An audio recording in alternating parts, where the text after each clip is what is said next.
আল্লাহ জীবন এবং মৃত্যু সৃষ্টি করেছেন মানুষকে পরীক্ষা করার জন্য।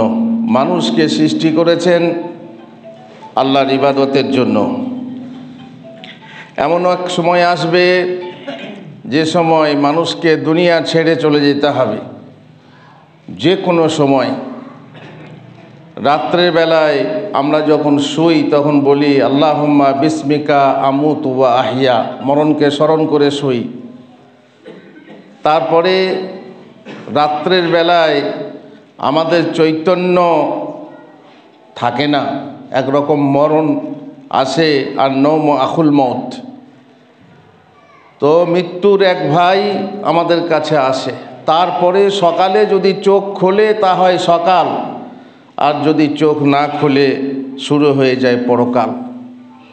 এই মৃত্যু সম্পর্কে আমি বলতে চাইনি, আমি চাইছি মৃত্যুর পরবর্তীকালে, মৃত্যুর পরে জীবিত ব্যক্তিরা কি করবে, কি করা উচিত, কি করা উচিত না।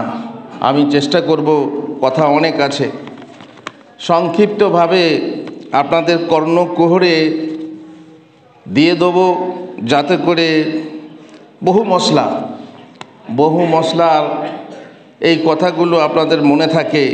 বেশিরভাগ আমাদের গণ্ডগোল হয় জানাজাতে, যত সমালোচনা, যত রকমের ফতোয়া, যত রকমের সমস্যা। তো আশা করব যে আমি আপনার শুনবেন এবং মনে রাখবেন। রূহ যখন কবজ হয়ে যায় তখন তার চোখ দুটো খোলা থাকে। বলা হয় সে ফেরেশতা দেখতে পায় মরণের সময়। চোখ যদি তাকিয়ে থাকে তার চোখ দুটোকে বন্ধ করে দেওয়া কর্তব্য এবং তার জন্যে দোয়া করা কর্তব্য।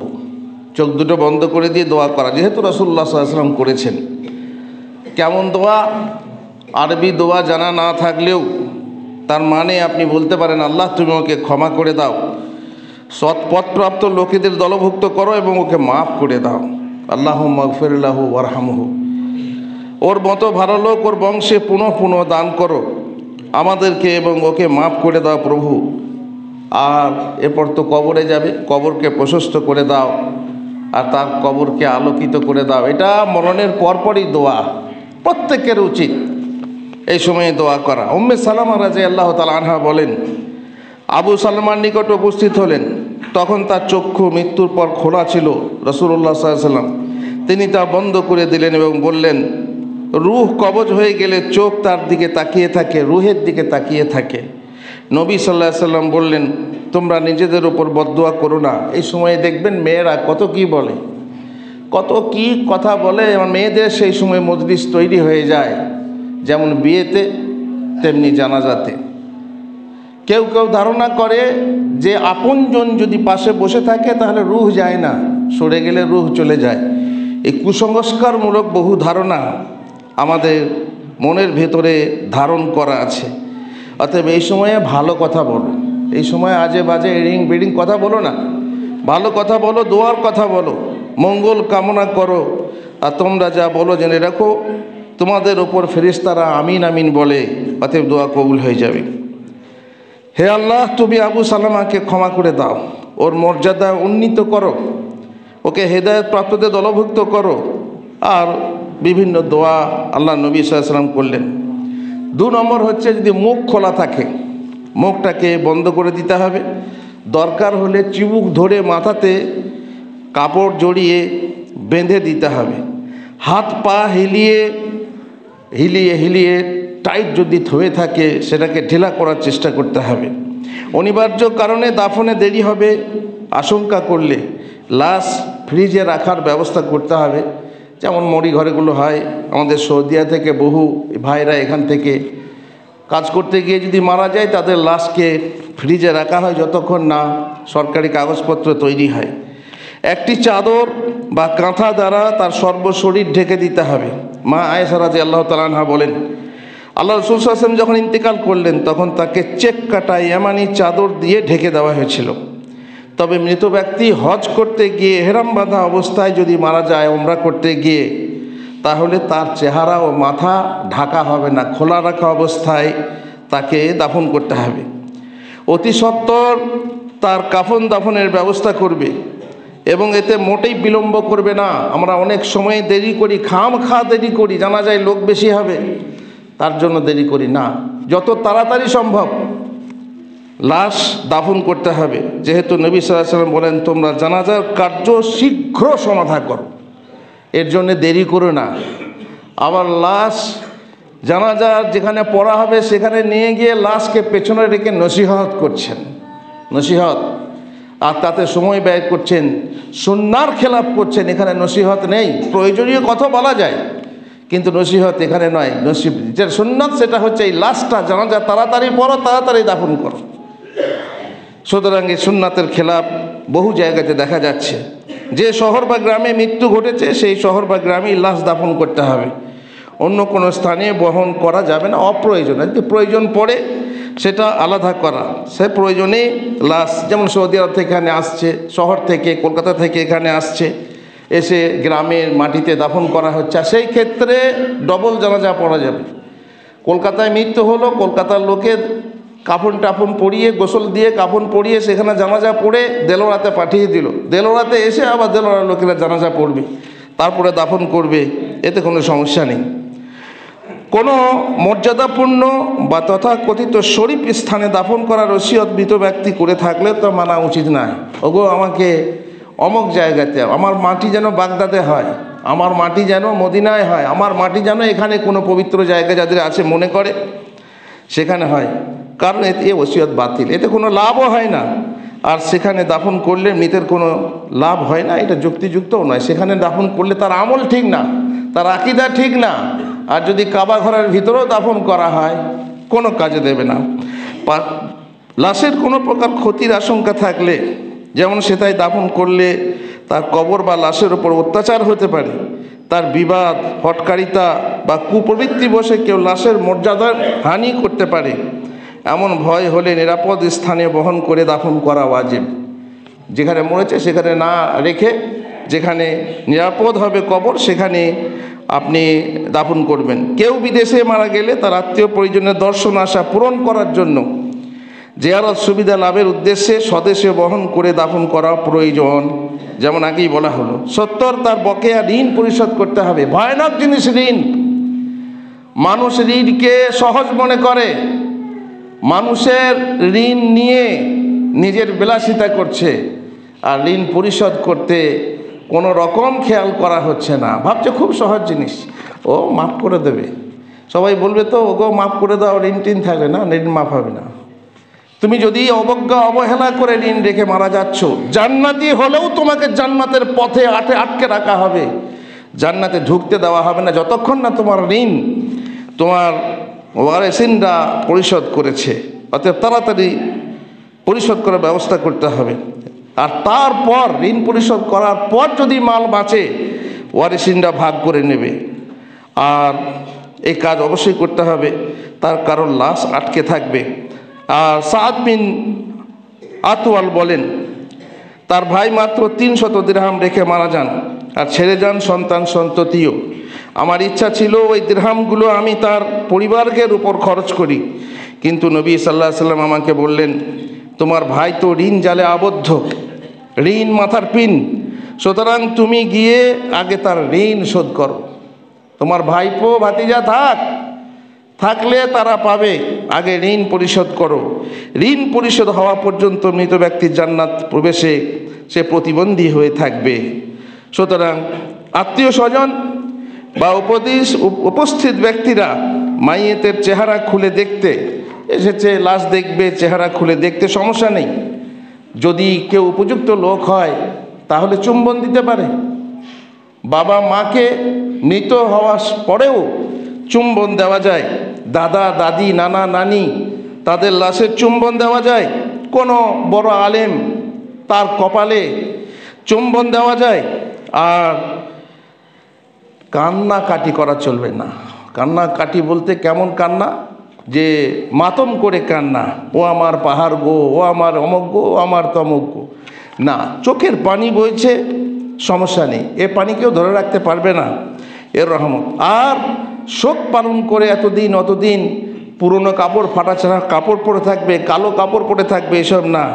বরং স্ত্রী হলে মৃত স্বামীর জন্য মাত্র 4 মাস 10 দিন ইদ্যত পালন করবে, অলংকার না পরে, তারপর ভালো কাপড় না পরে, সাজগোজ না করে, ইত্যাদি ইত্যাদি। আর অন্য লোকের জন্য মাত্র 3 দিন। এ ব্যাপারে হাদিস এসেছে রাসূলুল্লাহ সাল্লাল্লাহু আলাইহি সাল্লামের ব্যাপারে, যখন তিনি ইন্তেকাল করলেন, আবু বকর তার বাসা সুরহে থেকে ঘোড়ায় সওয়ার হয়ে এলেন, ঘোড়া থেকে নেমে মসজিদে প্রবেশ করলেন। অতঃপর নবী সাল্লাল্লাহু আলাইহি ওয়াসাল্লামের নিকট গেলেন। তিনি তখন চেক কাটা ইয়ামানি চাদরে ঢাকা ছিলেন। আব্বা আবু বকর তার চেহারার কাপড় খুলে দিয়ে ঝুঁকে পড়ে তার 2 চোখের মাঝে চুম্বন করলেন এবং কাঁদতে লাগলেন। অতঃপর বললেন, আমার মা ও বাপ আপনার জন্য কোরবান হোক ইয়া রাসূলুল্লাহ। হে আল্লাহর নবী, আল্লাহ আপনার প্রতি, আপনার মধ্যে 2টি মরণ একত্রিত করবেন না। এখন যে মরণ আপনার উপর অবধার্য ছিল আপনি তা বরণ করে নিলেন। মা আয়েশা রাদিয়াল্লাহু আনহা বলেন, উসমান বিন মাজুন তিনি এক সাহাবী, তিনি মারা গেলে নবী সাল্লাল্লাহু আলাইহি ওয়াসাল্লাম তাকে দেখতে গেলেন। তিনি তার চেহারার কাপড় খুলে ঝুঁকে তাকে চুম্বন করলেন। আল্লাহু আকবার। অতঃপর তিনি এমন কাঁদলেন যাতে দেখলাম তার চোখের পানি তার গাল বেয়ে গড়িয়ে যাচ্ছে। এছাড়া জাফর মারা গেলে মহানবী সাল্লাল্লাহু আলাইহি ওয়াসাল্লাম তার পরিজনের নিকট 3 দিন না এসে শোক প্রকাশে ঢিল দিলেন। 3 দিন। অতঃপর তাদের নিকট এসে বললেন, আজকের পর থেকে তোমরা আমার ভাইয়ের জন্য কাঁদবে না। 3 দিন কাঁদতে পারো। স্বামীর জন্য 4 মাস 10 দিন স্ত্রী, বাকি অন্য লোকেরা 3 দিন যদি বলে আর শোক পালন করবো, একদিন ভালো লাগবে না, ভালো খেতে ইচ্ছা হয় না, ভালো পড়তে ইচ্ছা হয় না, গোসল করতে ইচ্ছা হয় না, তারপর নিজে সাজগোজ করতে ইচ্ছা হয় না। এটা কেবল যেন 3 দিন এই ইচ্ছাকে দমিয়ে রাখা হয়তো যাবে না, কিন্তু তারপরে আর মানা যাবে না। সুতরাং কান্না, কান্না বলতে চোখের পানি। শিশুপুত্র ইব্রাহিম যখন মারা গেলেন তখন চক্ষু থেকে অশ্রু বইতে লাগলো রাসূলুল্লাহ সাল্লাল্লাহু আলাইহি সাল্লামের। আব্দুর রহমান বিন আউফ বললেন, আপনিও কাঁদছেন হে আল্লাহর রাসূল? তিনি বললেন, এটি হলো মমতার ফল। চক্ষু অশ্রু বিসর্জন করে অন্তর সন্তপ্ত হয়, আল্লাহ যাতে সন্তুষ্ট তাছাড়া আমরা অন্য কথা বলি না। আর তোমার যাওয়াতে আমরা বড় দুঃখিত হে ইব্রাহিম। আত্মীয় স্বজনের জন্য যা করা ওয়াজিব, মৃত্যুর সময় কথা জানতে পারলে তার পরিবারবর্গের উপর এই বিপদের সময়ে 2টো কর্ম জরুরি হয়ে যায়। প্রথম হচ্ছে আল্লাহ নির্ধারিত তকদির ও বিধানে সন্তুষ্টি প্রকাশ করা। আল্লাহর দেওয়া জিনিস আল্লাহ নিয়েছে, আমার কোলের সন্তান আল্লাহ নিয়েছে, আল্লাহর দেওয়া আমানত ছিল, সেই আমানত তার নিয়েছে, যার উপরে আমার অধিকার নেই। যখন আল্লাহ নিয়েছেন তখন তকদির মেনে নিলাম। আল্লাহ এতে বান্দাকে পরীক্ষা করেন এবং যা কিছু হয় সবই মুমিনের জন্য মঙ্গলদায়ক। এই কথা আপনারা কোরআন থেকে জানেন। ইয়া আইয়ুহাল্লাযীনা আমানু ইসতাঈনু বিস-সাবরি ওয়াস-সালাহ ইন্নাল্লাহা মা'আস সাবিরিন। সবুর করো, সবুরের মাঝে, ধৈর্যের মাঝে আল্লাহর কাছে সাহায্য চাও, আর আমি তোমাদেরকে পরীক্ষা করব। আমি তোমাদেরকে কিছু ভয় ক্ষুধা দিয়ে এবং ধন প্রাণ ফল ফসলে নোকসান দিয়ে পরীক্ষা করব। আর তুমি ধৈর্যশীলদের সুসংবাদ দাও, আর তাদের উপর কোনো বিপদ এলে বলো ইন্না লিল্লাহি ওয়া ইন্না ইলাইহি রাজিউন। বলো, মৃত্যুর খবর শুনে ইন্না লিল্লাহি পড়ো। কেউ বলছে যদি কাফের মারা যায় ইন্না লিল্লাহ বলতে পারবো? কাফের যদি মরে সেটা যদি তোমার মুসিবত হয় তাহলে বলবে, নচেত কেন বলবে? কাফের যদি মারা যায় আর সে মরলে তোমার মুসিবত যদি হয়, সে মারা গেছে তোমার বিরাট ক্ষতি হবে, তাহলে তুমি ইন্না লিল্লাহ তোমার মুসিবতের জন্য। আল্লাযীনা ইযা আসাবাতহুম মুসিবাতুন ক্বালু ইন্না লিল্লাহি। তো মুসিবা এটা মত, শুধু মৃত্যু না। অতএব তোমার যদি মুসিবত হয়, তোমার মাল ধ্বংস হয়ে গেল, বাড়িটা চোখের সামনে পড়ে গেল, বন্যায় হলো, ভূমিকম্পে হলো, ইন্না লিল্লাহি ওয়া ইন্না ইলাইহি রাজিউন। তাদের জন্যই রয়েছে রহমত, তাদের জন্যই রয়েছে করুণা, তারাই হেদায়েত প্রাপ্ত। বিশেষ করে কোনো শিশু সন্তান মারা গেলে তার উপর ধৈর্য ধারণ করা প্রতিদান ও মাহাত্ম্য বেশি। এ ব্যাপারে রাসূলুল্লাহ সাল্লাল্লাহু আলাইহি ওয়াসাল্লামের হাদিস রয়েছে যে মহিলার 3টি শিশু সন্তান মারা যাবে, মহিলার জন্য ওই শিশুরা জাহান্নাম থেকে পর্দা স্বরূপ হয়ে যাবে একজন মহিলা বলল, আর দুজন হলে?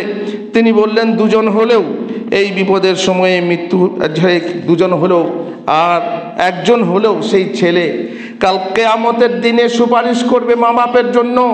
শর্ত হলো তাদেরকে তৌহিদবাদী নামাজি হতে হবে, মৃত্যুর সময়ে ধৈর্য ধরতে হবে এবং সবুর করতে হবে, আর সবের আশা রাখতে হবে, তাহলে কিয়ামতের দিনে এই ফল পাবে। এই বিপদের সময় মৃত্যু জানতে পেরে বা খবর শুনে এবং তারপরে পরিজনদের জন্য বলা ওয়াজিব, ইন্না লিল্লাহি ওয়া ইন্না ইলাইহি রাজিউন, আল্লাহুম্মা আজিরনি ফি মুসিবাতি ওয়া আখলিফ লি খায়রাম মিনহা, এই দোয়া বলতে হবে। আর তার মানে হচ্ছে, হে আল্লাহ, আমার এই বিপদে তুমি আমাকে প্রতিদান দাও এবং এর বিনিময়ে এর চেয়ে উত্তম বস্তু দান করো। ছেলে মারা গেছে, ভালো ছেলে পাবে, স্বামী মারা গেলে ভালো স্বামী পেতে পারো। উম্মে সালামা হাদিস এইটাই। যখন আমাকে আল্লাহ রসুল সাল্লাল্লাহু আলাইহি ওয়াসাল্লাম এই কথা বলতে বললেন, আদেশ করলেন, তখন আমি বললাম, হাই আল্লাহ, আমার যে মুসিবত, যে স্বামী আমার চলে গেছে তার থেকে ভালো স্বামী আমার কোথা পাবো? আল্লাহ তাআলা আমার এই দোয়ার বরকতে, আমি এই দোয়া করেছিলাম, রাসূলুল্লাহ আমাকে শিখিয়ে দিয়েছিলেন, সেই দোয়ার বরকতে আমি আমার স্বামীর থেকে ভালো স্বামী পেলাম, রাসূলুল্লাহ সাল্লাল্লাহু আলাইহি ওয়াসাল্লামকে। অতএব যখন কোনো বিপদ হবে, এই দোয়া যদি বলা হয়, উত্তম বিনিময়ে আপনি পাবেন, যেটা আল্লাহ তাআলা আপনার জন্য মুনাসিব মনে করবেন, আপনাকে দান করবেন। মা বাবা ছেলের মৃত্যুতে শোকাহত হয়ে মহিলারা অলংকার ও প্রসাধন বর্জন করতে পারবে। আর এমন কাজ ধৈর্য ধারণের পরিপন্থীও নয়, তবে এমনটি কেবল 3 দিন বৈধ, যেমন বলা হলো, আর বেশি না। আর স্বামী মারা গেলে বলা হলো 4 মাস 10 দিন অলংকার বর্জন করবে। হ্যাঁ, চুড়ি ভাঙবে তা নয়, চুড়ি খুলে রেখে দেবে, ভাঙতে হবে না। সৌন্দর্য, সুগন্ধি, প্রসাধনাদি বর্জন করবে। এই ক্রিম, ঠোঁট পালিশ, এ পালিশ সে পালিশ, আর কোনো রকমের সাজসজ্জা, মাথায় ফুলের তেল বা মাথায় তেল লাগানো যাবে না, সাবান, সুগন্ধি সাবান ব্যবহার করতে পারবে না, ঘর থেকে বের হতে পারবে না, ভালো রঙিন চকচকে কাপড় পরতে পারবে না মেয়েরা। বিজাতির অনুকরণের মৃত্যুর দিনে মৃতের স্ত্রীর হাতের চুড়ি ভাঙানোর রেওয়াজ রীতি মুসলিম নারীদের জন্য নয়। এক্ষেত্রে চুড়ি ইত্যাদি অলংকার, নাক ফুল হোক, কানের দুল হোক, খুলে রাখবে। জাইনাব বিনতে আবি সালামা বলেন, আমি নবী সাল্লাল্লাহু আলাইহি ওয়াসাল্লামের পত্নী উম্মে হাবিবার নিকট গেলে তিনি বললেন, আমি শুনেছি আল্লাহ রসুল সাল্লাল্লাহু আলাইহি ওয়াসাল্লাম বলেছেন, আল্লাহ পরকালে বিশ্বাসিনী কোনো মহিলার জন্য কোনো মৃতের ওপর 3 দিনের অধিক শোক পালন করা হালাল নয়, তবে মৃত স্বামী হলে তার উপর 4 মাস 10 দিন শোক পালন করবে। আল্লাহ তাআলা আমাদেরকে তৌফিক দেন। যেগুলো শুনলাম ভালো করে শুনলাম এবং যেন আমল করি তার চেষ্টা করব। বাকি কিছু কথা দ্বিতীয় খুতবায়। বারাকাল্লাহু লি ওয়া লাকুম ফিল কোরআনিল আযীম ওয়া নাফা'নি ওয়া ইয়্যাকুম বিল আয়াতি ওয়া যিকরিল হাকীম, ইন্নাহু তাআলা জাওয়াদুন কারীমুম মালিকুম বাররুর রাউফুর রহিম।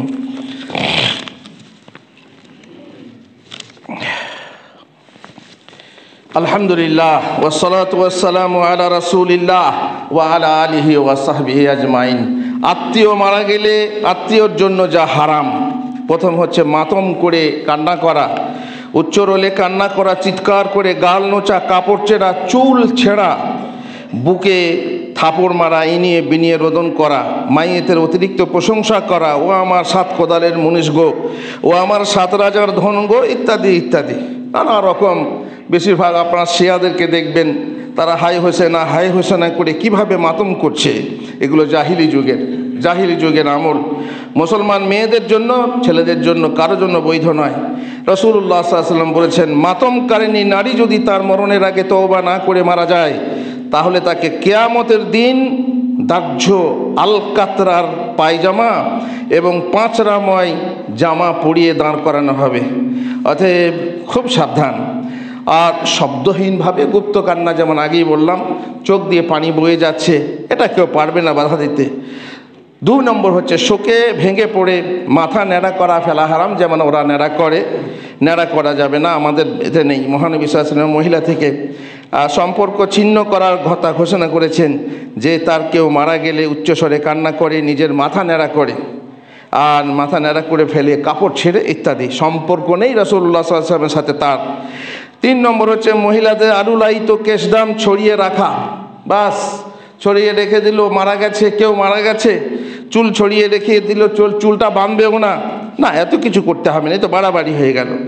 এক বায়াতকারিনী সাহাবী বলেন, আল্লাহ রাসূল সাল্লাল্লাহু আলাইহি ওয়াসাল্লাম যেসব সৎ বিষয়ে আমাদের নিকট থেকে বায়াত গ্রহণ করেছেন তার মধ্যেও যে আমরা তার অবাধ্য আচরণ করব না, চেহারা নুজবো না, ধ্বংস রাখবো না, বুকের কাপড় চিরবো না, চুল ছিটিয়ে রাখবো না ইত্যাদি। 4 নম্বর কাজ হচ্ছে শোকে বিমর্ষ হয়ে কেবল কয়েকদিনকার জন্য দাড়ি বাড়ানো। আমাদের ভাইরা আমার যারা দাড়ি রাখছেন না, তারপরে বাবা মারা গেল, দিয়ে দিন কতক কবর আসা যাওয়া করতে লাগলো, আর তারপরে দিন কতক দাড়ি ছেড়ে দিল, এখন দাড়ি কাটা হবে না মনে করে অনেকে। রমজানে অনেকে দাড়ি কাটে না, হজ করতে গিয়ে দাড়ি কাটে না, তারপর ফিরে আসে আবার যেমন কাটতে এমনি সাফান সাফা। না, এটা ঠিক না। যার দাড়ি কাটা হারাম, হারাম যখন হবে সব সময় হারাম, শোকের সময় সেটা রাখতে হবে, তাহলে হয়ে গেল বিদাত, তুমি ডবল পাপ করছো। এরকম করা ঠিক না। শোক পালনের জন্য বিশেষভাবে কালো কাপড় পরা বা বিশেষ কোনো লিবাস পরা এ বিদাত। মৃত্যু সংবাদ সাধারণভাবে রেডিও, টিভি, পত্র পত্রিকা, লাউড স্পিকার প্রভৃতি শব্দবর্ধক যন্ত্রের সাহায্যে অথবা উচ্চস্বরে বাজারে বাজারে, পাড়ায় পাড়ায়, অথবা মসজিদের মিনারে মিনারে, অথবা দরজায় দরজায় ঘোষণা ও প্রচার করা নিষেধ। যেহেতু হুযায়ফা বিন ইয়ামান তিনি বলেন, মৃত্যুর খবর কাউকে জানাবো না, কারণ আমার আশঙ্কা হয় যে তা মৃত্যু সংবাদ প্রচারের পর্যায়ভুক্ত। যে রাসূলুল্লাহ সাল্লাল্লাহু আলাইহি ওয়াসাল্লাম বলেছেন, নাহা আনিন নাই থেকে আল্লাহ রাসূল সাল্লাল্লাহু আলাইহি ওয়াসাল্লাম নিষেধ করেছেন, খবরদার তোমরা প্রচার করো না আমার খবর। কারণ আমার ভয় হচ্ছে যে সেই হাদিসের আমি অন্তর্ভুক্ত হয়ে যাব যে হাদিসে রাসূলুল্লাহ সাল্লাল্লাহু আলাইহি ওয়াসাল্লাম বলেছেন মৃত্যু সংবাদ ঘোষণা করো না। আর আল্লামা আলবানী রাহিমাহুল্লাহ তিনি বলছেন, নাই শব্দের আবিধানিক অর্থ হলো মৃত ব্যক্তির মৃত্যুর খবর দেওয়া, সুতরাং এই অর্থে সকল ধরনের খবর দেওয়াই শামিল। আর রাসূলুল্লাহ সাল্লাল্লাহু আলাইহি ওয়াসাল্লাম নাই করেছেন না নাজাশির মৃত্যু সংবাদ ঘোষণা করেছেন সামনের লোকেদের, যে তোমাদের ভাই নাজাশি মারা গেছে, চলো জানাজা পড়ো। এতে সমস্যা নেই। সমস্যা কোনটা? তাহলে নাহা আনিন নাই কোনটা? যেটা জাহিলি যুগে ছিল। জাহিলি যুগে নাই কেমন ছিল? তারা মিনারায় মিনারায় উঠে, উঁচু জায়গায় উঠে উচ্চ স্বরে ঘোষণা করত, আর কখনো প্রশংসা করত, কখনো করতো না। নাই এখানে মৃত্যু প্রশংসা করে লেখা নেই, আর প্রশংসা না করে তাও লেখা নেই। 2 রকমই এসেছে। নাই ঘোষণা হবে প্রশংসা করে অথবা না করে। তাহলে রাসূলুল্লাহ সাল্লাল্লাহু আলাইহি ওয়াসাল্লাম যদি নিষেধ করে থাকেন, সেটা প্রশংসা করেই হোক আর না করেই হোক, এটা কি করা যাবে না? ঘোষণা করা যাবে না। ঘোষণা মানে আম ঘোষণা, মসজিদের মাইক হোক, ক্লাবের মাইক হোক, ভাড়া করা মাইক হোক, কোনো মাইকে ঘোষণা করা যাবে না। আজান, মাইকে আজান দেওয়া জায়েজ না? জায়েজ নাই তো দিচ্ছি কেন? মাইকে আজান দেওয়া এই জন্য জায়েজ, যেহেতু উচ্চ স্বরে ঘোষণা করা, আজান হচ্ছে আসলেই উচ্চ করে ঘোষণা করা। আল্লাহ নবীর যুগে আমরা এই যন্ত্রের সাহায্যে উচ্চ স্বরটাকে উচ্চ করছি। তাহলে রাসূলুল্লাহ সাল্লাল্লাহু আলাইহি ওয়াসাল্লাম বলছেন উচ্চ স্বরে ঘোষণা করে নাই করা যাবে না। তাহলে আমরা এই যুগে উচ্চ স্বরে ঘোষণা করার জন্য মাইক ব্যবহার করছি, কোন যুক্তিতে আমি জানি না। লোকের সুবিধা হবে, মাঠে ঘাটে আছে। আর ভাই জানাজা পড়তে যার ভাগ্যে থাকবে, আগে মাইকের আগে কি হতো, যার ভাগ্যে থাকবে ঠিক এসে হাজির হয়ে জানাজা পড়বে। আর যদি মৃত ব্যক্তি ভালো কাজ করেছে, আকীদা ভালো আছে, এমনি জান্নাত যাবে। সুতরাং এই ঘোষণার সাথে এ করা উচিত না। আচ্ছা, আর এইভাবে যদি যারা ঘোষণা করছে তাহলে তারা হাদিসের বিরোধিতা করছে। অবশ্য মতভেদ আছে, কেউ বলছে যে প্রশংসা করে করলে জায়েজ নয়, আর প্রশংসা না করে করলে মাইক ঘোষণা করা যায় না। তো আমভাবে ঘোষণা করা হচ্ছে, প্রশংসা থাক অথবা না থাক, ব্যাস। তার জন্য মুস্তাহাব হলো মৃত্যু সংবাদ জানানো। এখন মাশাআল্লাহ হোয়াটসঅ্যাপে, ফেসবুকে এলান হচ্ছে, তো এগুলো আমভাবে ঘোষণা নয়। আমভাবে যখন ঘোষণা নয় তখন এটা করা যাবে। মৃত ব্যক্তি দম যাওয়া মাত্র বাড়ির লোকের কিছু সাদকা করা বিদাত। যেমন মৃত্যুর খবর শুনে কোনো প্রতিষ্ঠানের লোকেদের সমবেত হয়ে মৃত ব্যক্তির আত্মার উদ্দেশ্যে দণ্ডায়মান হয়ে ক্ষণে করে নীরবতা পালন করা, শ্রদ্ধার্ঘ্য নিবেদন করা, এ প্রথা অনইসলামিক প্রথা। এরূপ করতে পারা যায় না।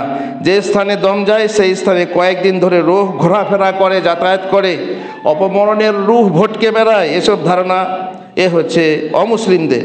তাই সে স্থানে কয়েকদিন যাবৎ লাতা দেওয়া, বাতি জ্বালানো, ধূপধুনো দেওয়া এবং পরে মসজিদের ইমাম সাহেব ও জামাত সহ মিলাদ অনুষ্ঠান করে সেই রূহ তাড়ানোর ব্যবস্থা করা, এসব হচ্ছে বিদাত।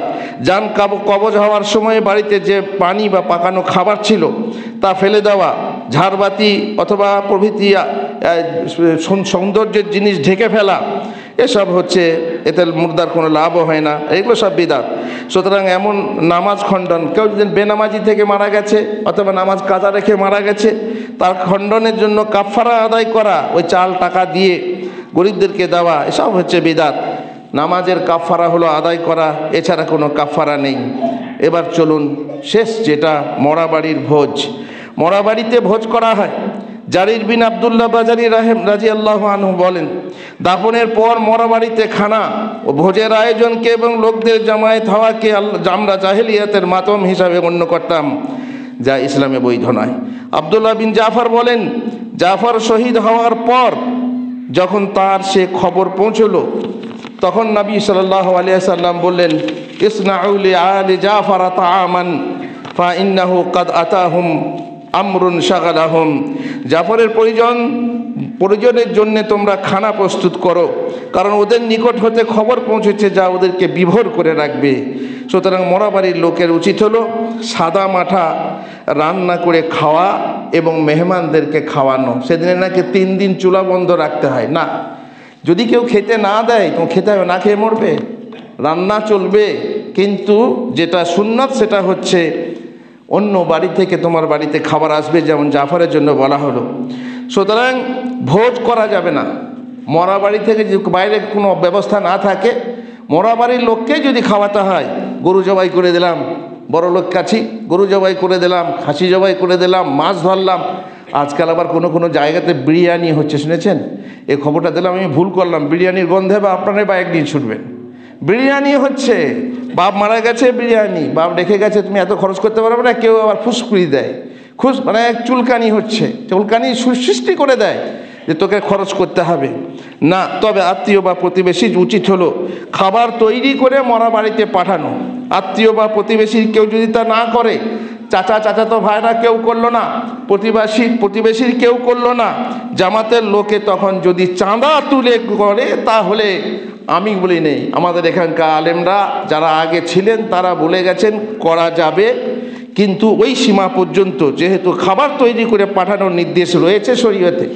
আল্লাহ রাসূল সাল্লাল্লাহু আলাইহি ওয়াসাল্লাম বললেন, তোমরা খাবার তৈরি করো। তোমরা কারা? তোমরা হচ্ছে তো বাকি সাহাবারা, আলে জাফরের ঘর বাসী সবাই, তারা ব্যস্ত, তারা খাবার তৈরি করবে না, তোমরা করো, পাঠিয়ে দাও। আত্মীয় হতে পারে, অনাত্মীয় হতে পারে, প্রতিবেশী হতে পারে, সবাই মিলে হতে পারে, কিন্তু খাবার সেই রকম খাবার ভোজবাজি নয় যেমন বিয়েতে করা হয়। তবে চাঁদা তোলার ক্ষেত্রে কোনো প্রকার চাপ প্রয়োগ করা যাবে না। প্রত্যেককে চাঁদা নির্দিষ্ট করে দিয়েছে, এর 200 টাকা, ওর 300 টাকা, ওর 50 টাকা, আর না দিলে খবর আছে, তাহলে তোর মরা হলে দেখব। এইভাবে চাপ দিয়ে নয়, খুশির সাথে যে দেবে তাদের তাই দিয়ে সাধারণ খাবারের ব্যবস্থা করতে হবে। আর এতে জাকাত ফাকাত দেওয়া যাবে না। কেউই বা ব্যবস্থা না করলে নিরুপায় হয়ে সামর্থ্য অনুযায়ী রান্না করে মরা বাড়ির লোককে তা খেতেই হবে এবং আত্মীয়কে খাওয়াইতে হবে। কি করবে? কিন্তু সাদামাটা খাবার।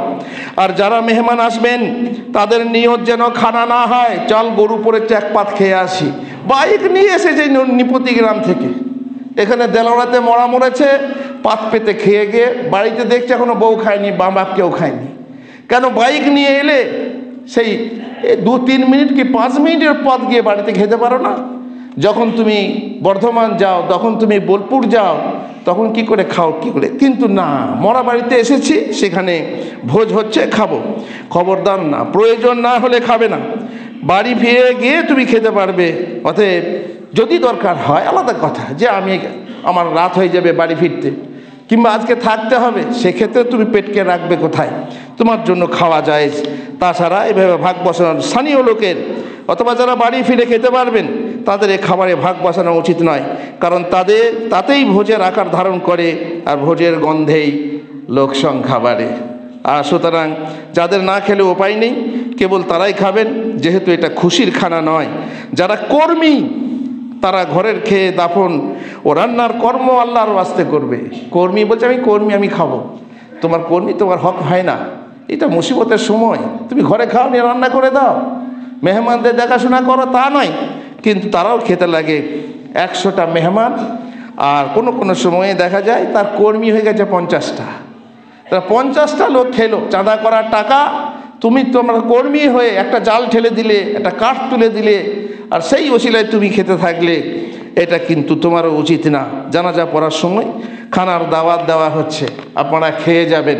কেউ বলছে না, গ্রামের মাদ্রাসার ছেলেরাও খাবে, গ্রামের কর্মীরা খাবে, বহিরাগত মেহমানরা খাবে, দাওয়াত দেওয়া হচ্ছে। কেন দাওয়াত দিচ্ছ? বাপের বিয়ে নাকি?